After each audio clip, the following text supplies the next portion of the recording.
Senator Coons. Thank you, Mr. Chairman. Thank you, Mr. Comey, for your testimony today and for engaging with us in this vigorous and thorough review of matters that occurred now 4 and 5 years ago, but that remain relevant and important. But I want to remind all of us the context in which this hearing is taking place. We have 34 days to our presidential election. More than half the states have already started voting. We're in the middle of a pandemic, an economic crisis, a time of heightened racial tension and concern about criminal justice.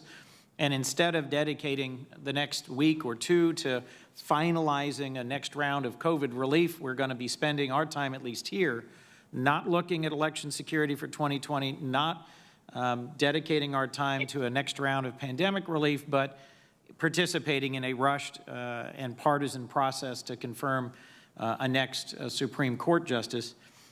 It is important to remind folks that our elections are being attacked at this very moment, that we know from recent testimony by the current FBI director that there continues to be a foreign interference in our elections. And so I think at some level there is irony in light of the fact that last night we had a presidential debate in which our currently serving president said and did things to undermine some of the legitimacy of our upcoming election. Let me start with just a few questions about that, if I might, Mr. Comey. Current FBI Director Wray has said the FBI has not seen evidence of any coordinated voter fraud effort. Over 30 million people voted by mail or absentee 4 years ago in 2016. In your time as FBI Director, did you see any evidence of widespread or coordinated voter fraud? No. And last night, repeated allegations were made by President Trump of mail-in voting being subject to widespread fraud.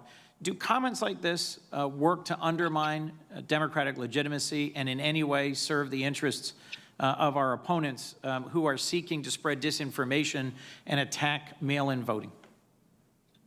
Well, I don't think I'm qualified to respond on the particular comment. Obviously, our adversaries, especially Russia, have as their primary goal dividing us and dirtying up the democratic enterprise. Let me just say to the core issues that have been discussed and debated here, I've joined Senators Leahy and Lee in an amendment to try and promote FISA reform. I agree that we need our FISA process to be sound, to be transparent, to be something the American people can believe in.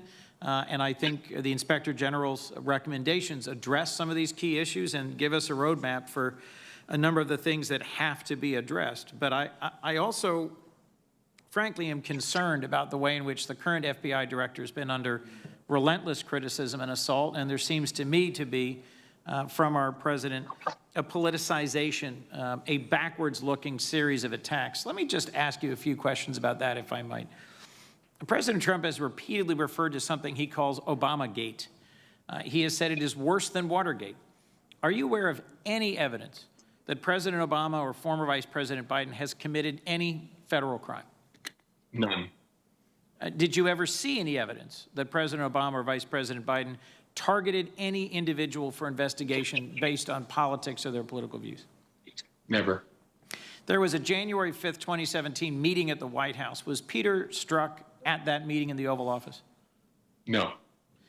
And at the meeting, did either President Obama or Vice President Biden suggest prosecuting Lieutenant General Flynn under the Logan Act?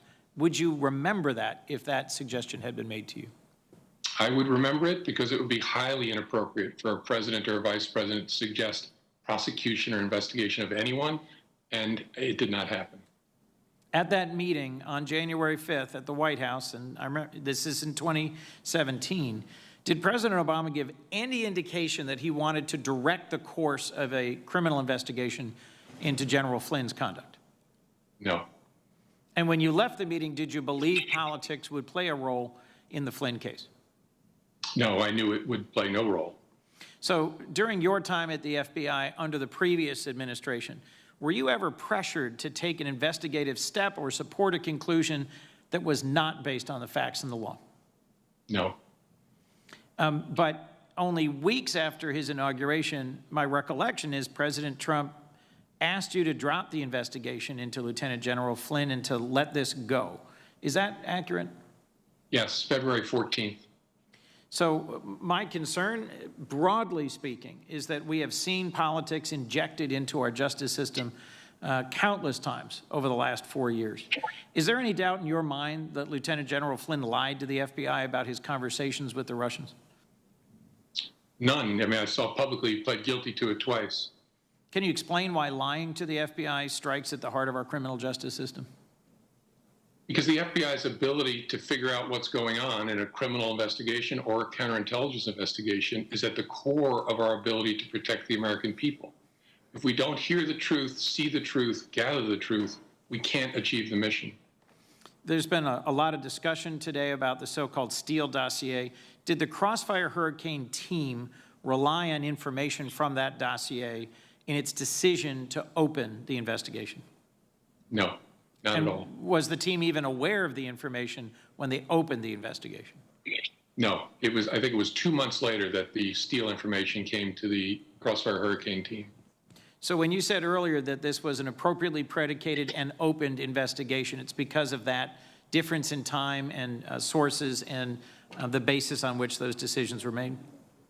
Correct. As the Inspector General found, in opening it, we complied with the policies and regulations that govern the opening of a counterintelligence investigation.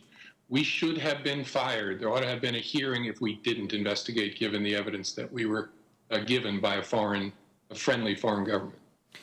And last, when he testified to this committee in June, Rod Rosenstein suggested he did not believe that any of the 199 criminal counts that resulted from the Mueller investigation relied on information provided by Steele. Do you have any reason to doubt that assessment?